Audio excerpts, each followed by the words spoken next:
Hello, welcome to the GPP Chen Music Podcast. Of course, you know I'm Big Italy 42, and he's Scott Mailwick at Sports 25 to Life. We're talking about all your GPP options for tonight for both FanDuel and DraftKings.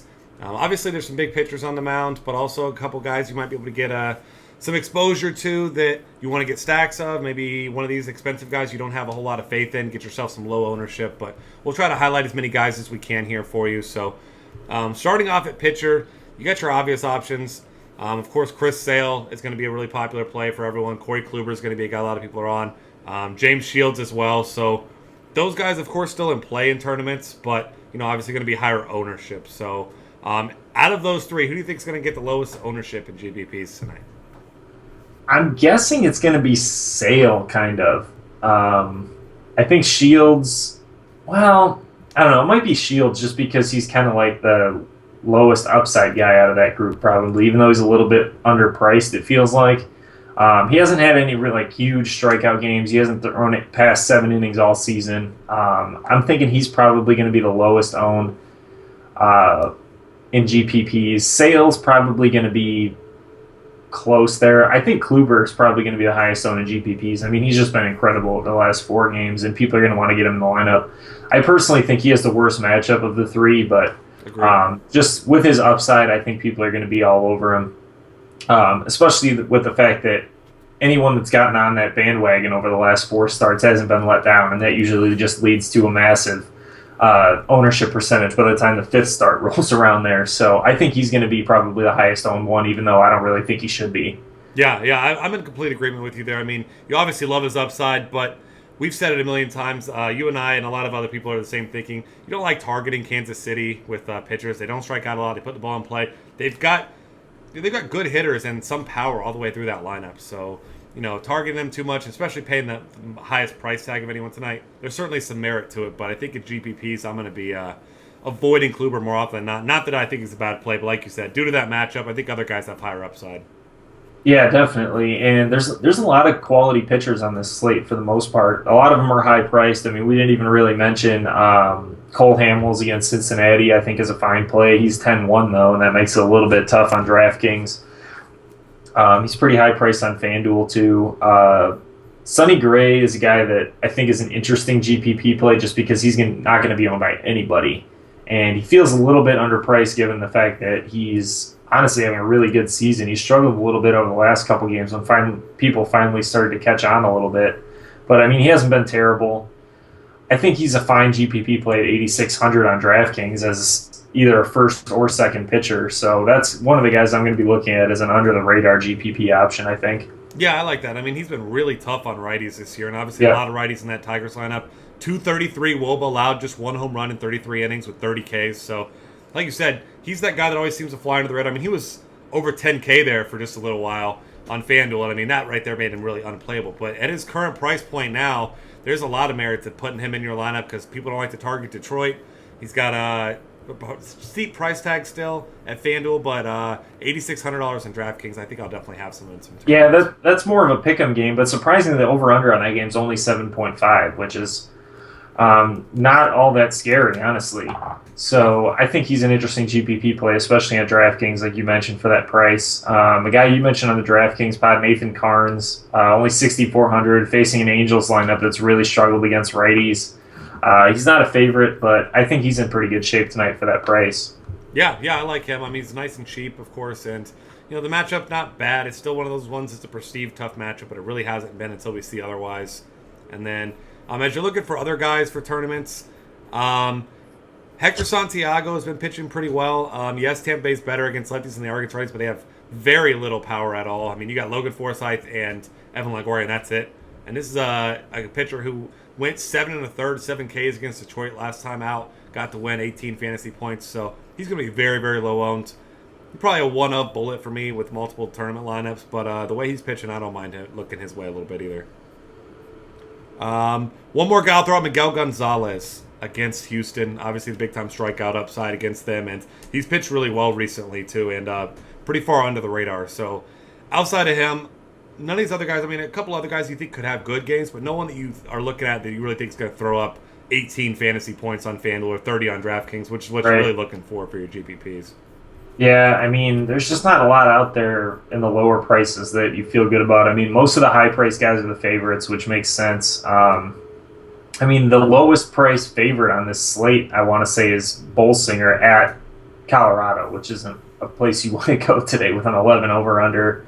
I mean, Hector Santiago is a small favorite in this one at minus 130 against Tampa Bay, but I don't feel great about it. I mean, 7,100 just doesn't seem cheap enough for me to really be working him even into GPPs. So, I mean, the strikeout numbers aren't really there for him. Um, I'm probably spending up a pitcher in GPPs, but maybe going with some of these like lesser known options as far as like Gray goes, or even Lester, or um, one of these other guys. I just don't feel great about it. I mean, Lance McCullers might be the best like cheap option out of all of them. He's a small favorite at minus 127 facing Baltimore, but I mean, I don't feel good about him either. I'm going to try and spend up as much as I can and go with cheaper hitters as far as GPPs go, which there's plenty of them today, especially in the outfield. Yeah, and it seems like McCullers is more of like an SP2, like a second cash game kind of guy, because there's no way you're going to see him pitch deep. He's 6 innings max, it looks like.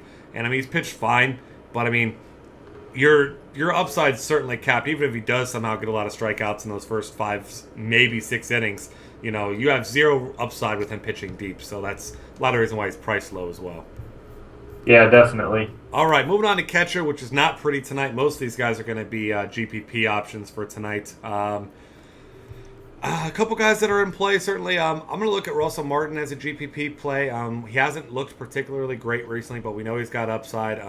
Taylor Jordan, yes, he is a ground ball pitcher, but Russell Martin, and we know this Blue Jays lineup, much better against lefties as well, which should keep his ownership down. But they've had some big games against righties as well, and Taylor Jordan, there's a reason why he wasn't in the rotation earlier this season. So I don't mind targeting some of the Blue Jays bats as low-owned players, especially at thin positions like catcher. Yeah, definitely. I mean, catcher's really rough tonight. There's just no one that you're feeling really good about going into this one as far as catchers go. I mean, there's guys in decent matchups, but I mean, there's very few catchers playing every day, much less hitting well every day. And right now, it just leaves us with not very much, unless you're spending up on Granville or Santana or Vogt. I mean, Russell Martin, like you mentioned, is a guy that is okay. Derek Norris is okay.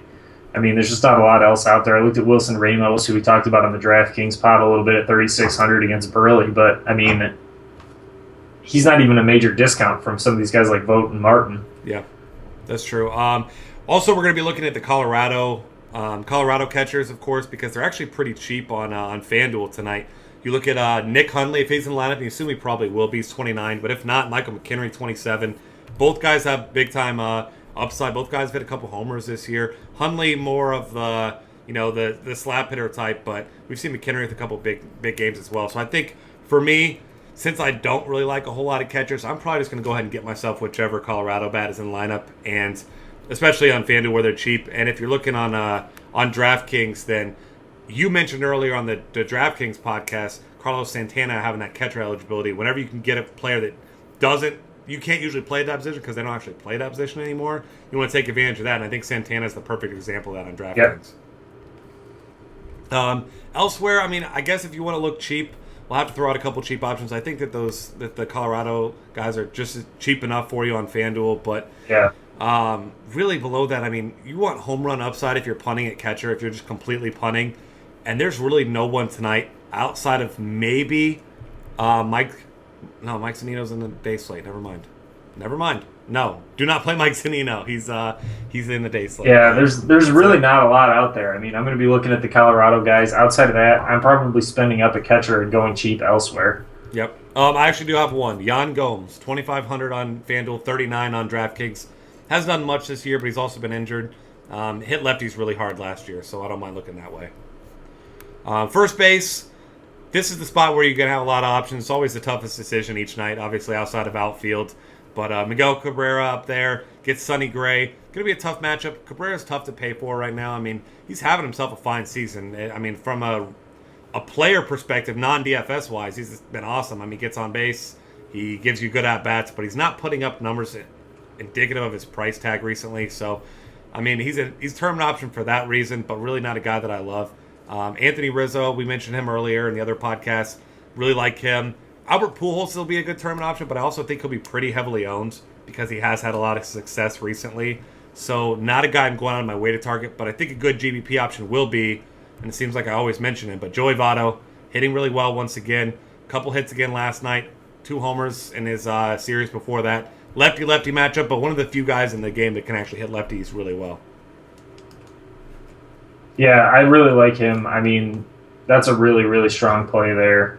I mean, there's just it's a really tough slate as far as GPPs go today because it's another one of those days where there's not a lot of like those mid-tier options that you feel really good about. I mean, especially DraftKings has done a really nice job with their pricing as far as like not creating those auto plays at between like 28 and 3,300 or whatever. Yep. And it's making it really hard in GPPs because you're either spending way up at a position or trying to punt it at near 2,000 on DraftKings. And it's become really tough. Where on FanDuel, it's a little bit of the opposite. You can find a ton of those guys in that mid-range that you like a little bit.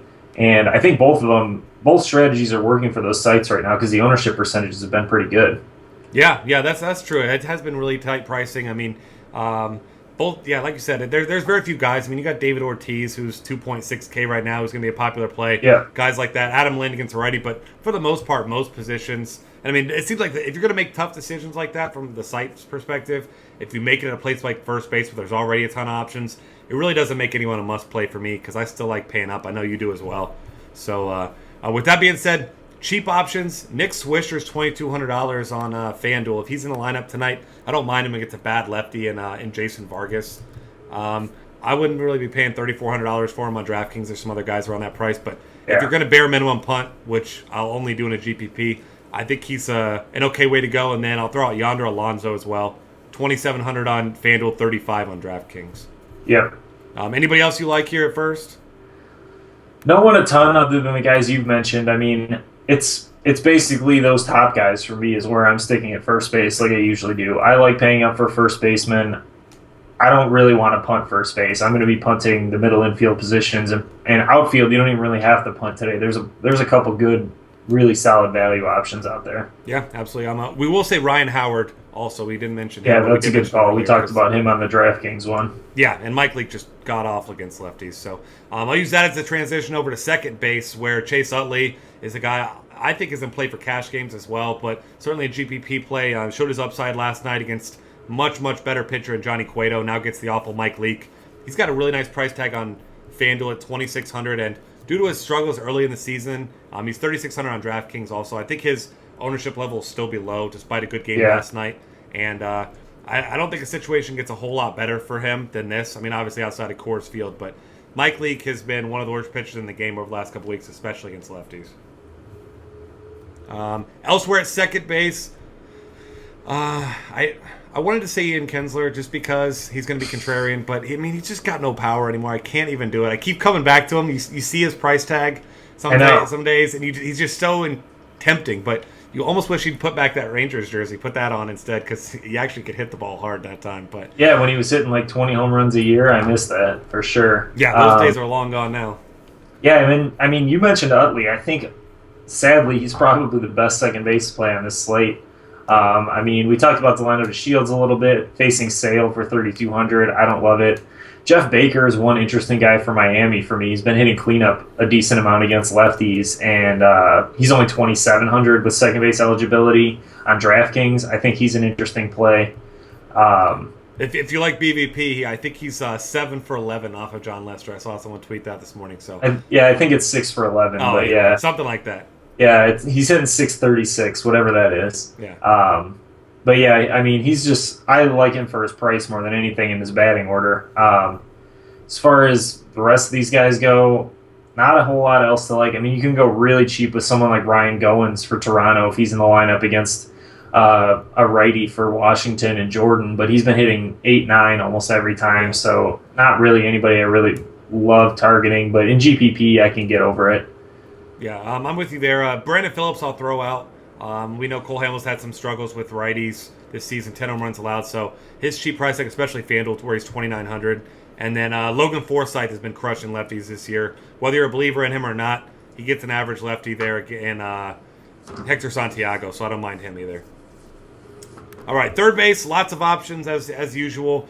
Nolan Arenado's my favorite tournament play. Coors Field tends to go overlooked. I mean, I've said this a million times, and he always seems to be low ownership for being such a good hitter. And throughout his career, much better hitter against lefties than righties. But this year, he's been mashing righties. So I really think that he's going to be a great option. He's really expensive on DraftKings at $5,200. Yeah.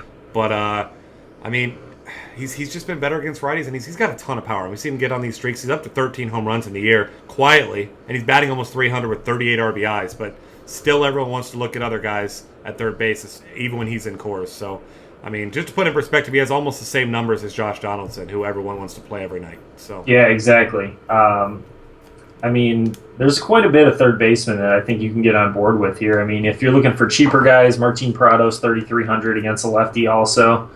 Another guy in that Miami lineup that I don't mind against a lefty, despite the fact that it's Lester. I think you mentioned Logan Forsythe at second base. Is that right? yeah, But I think he's a decent third base option also at 3,000 on DraftKings, near minimum on FanDuel. Evan Longoria is probably my favorite GPP option at third base, though, against Santiago. I mean, at 4,000, you're not getting a better points per dollar guy than that.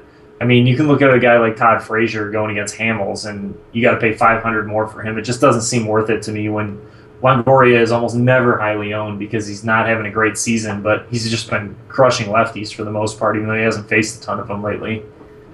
Yeah, I'm with you there. I mean, you know, me and everyone who listens to this knows you and I are the biggest proponents of Evan Longoria, especially in nights where he might go under owned. So absolutely love that.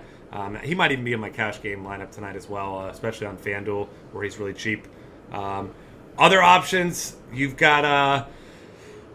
I'm not going to play Joey Gallo. You can go ahead and play Joey Gallo. I'm not playing any lefties against Chris Sale. I never have, and I'm not starting today. I feel like his ownership is going to be way higher in GBP tonight than it should. And I mean, I get it, but and I'm not saying it's overreaction. I'm sure that I know the guy's good, but you don't just throw him in his second game in the majors against the guy who's been the best pitcher against lefties in the league for 3 years. So keep that in mind when you're making your lineups tonight. I know he looks like a sexy pick, especially if you see that he's averaging almost 15 FanDuel points a game through his one game. But just don't do it. Yeah.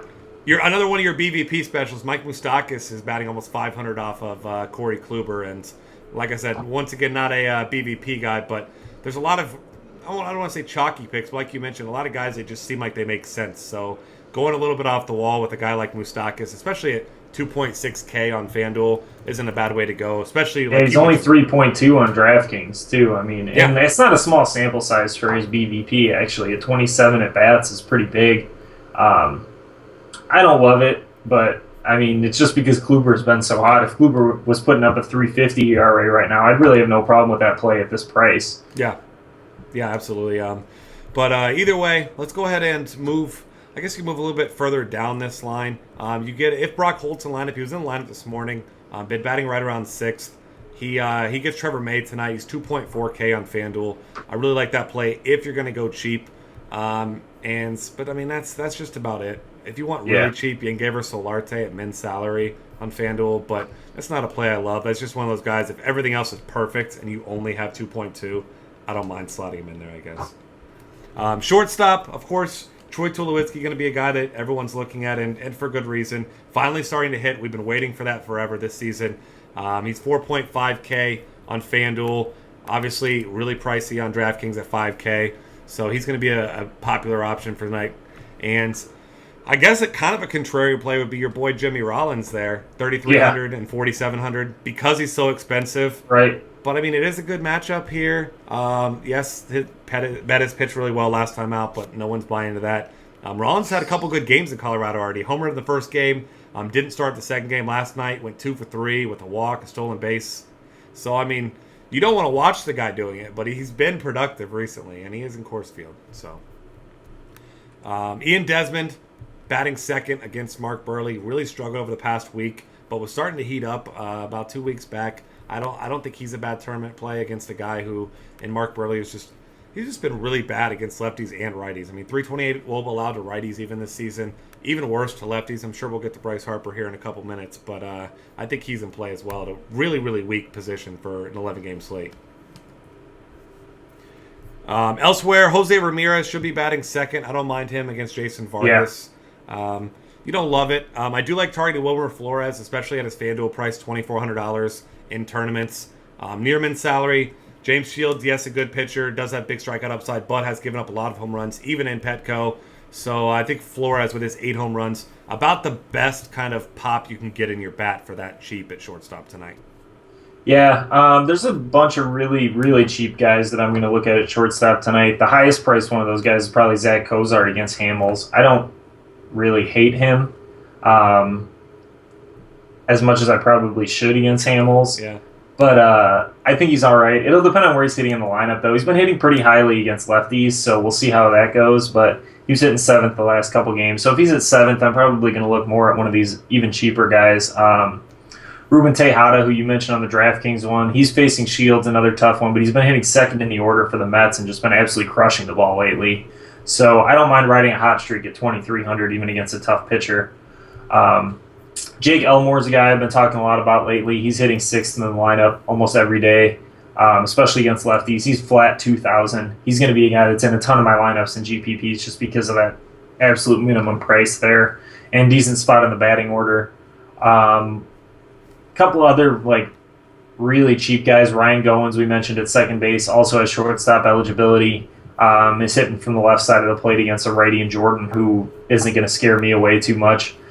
The only downfall with him is the 9th spot in the order. Same thing goes for Hanser Alberto for Texas. He's facing Sale and hitting 9th in the order, so not great, but another guy that's stone cold minimum at a weak position, like you mentioned.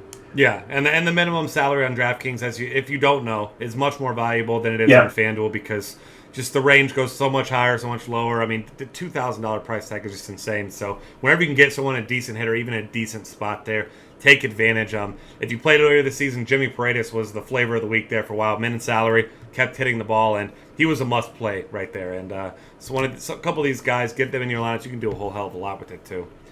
As we move on to the outfields, got to mention Bryce Harper, despite it being a lefty-lefty matchup. Mark Burley, surprisingly, as you look, all the guys on tonight's slate, the worst against left-handed pitching, despite being a lefty. 406 well allowed. He hasn't faced a ton of lefties this year. Yeah. Just 70, but 5 home runs, 11 earned runs, and just 14.23 innings.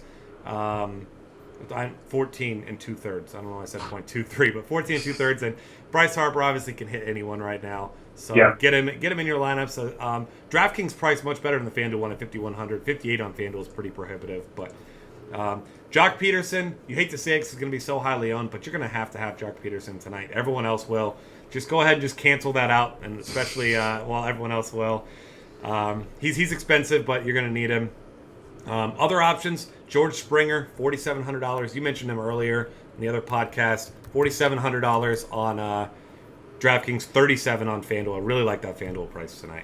Yeah, definitely. Definitely strong play there. Another guy in that price range on DraftKings, and I don't even mind his price on FanDuel, really, is Giancarlo Stanton against Leicester. I know I've been kind of harping on these Miami guys against the lefty, but that's the one. They're only hitting lefties right now for the most part, and Stanton's been much better in games where the guys are hitting around him, and hopefully they can get that going a little bit. 4,500 on DraftKings tonight feels like a steal for GPP because he's not going to be heavily owned.